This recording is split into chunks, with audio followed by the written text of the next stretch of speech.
I have not used the Nutrimill much, but I'm going to show you the exact way that I turn it on, and it seems to have the finest milled wheat at the end. So I'm going to, it's about 1, 2, oh, that's not quite enough. Make sure it's pretty level. 3, 4. So got it filled up, and then I just turn it, this one, just until it turns on. And it seems like the closest to off that you can get it, the finer the mill. So it gets really loud. So I'm just going to turn it on until it gets.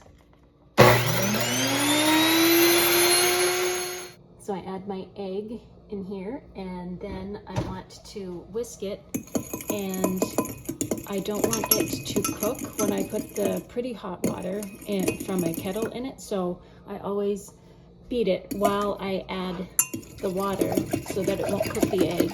And I just keep mixing it until it gets to 2 1/3 cups of water. So we're almost there. Just like that. And then I will take it and turn on my mixer, and I add it into my honey and salt and oil. Let that mix up, and then I will start adding my flour, which, see if I can do this when I'm holding this. I add it all in.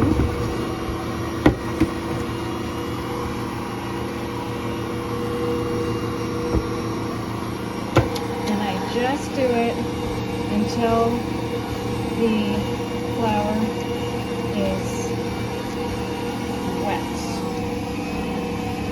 Still see some white stuff. You see it's pretty thick, but it's still very, very wet.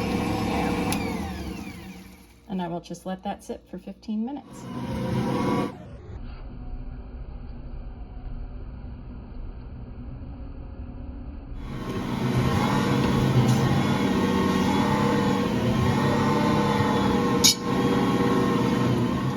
I coated it in oil just a little bit and put it back in here, and then I'll leave it to raise. It usually takes in my house about 50 minutes, an hour. Sometimes if it's cold, it'll take like an hour and 10 minutes, so just gotta watch it.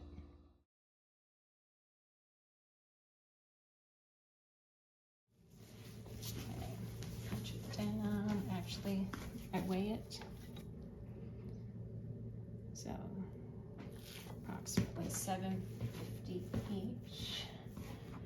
Just make sure that they're gonna cook at the same rate. I'm not very good at eyeballing it, so 750.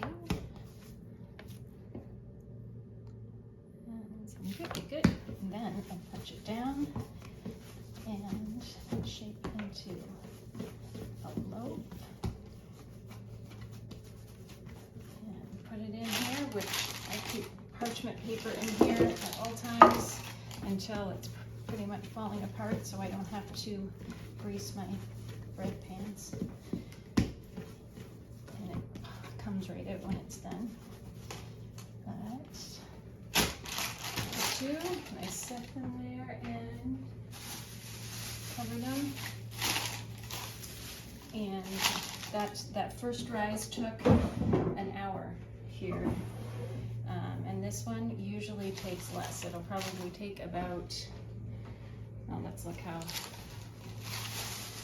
zoom in and show how deep that is.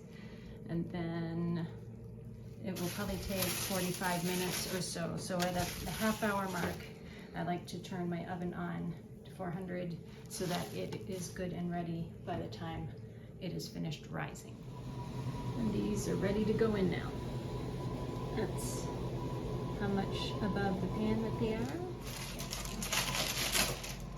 Perfect. Perfect.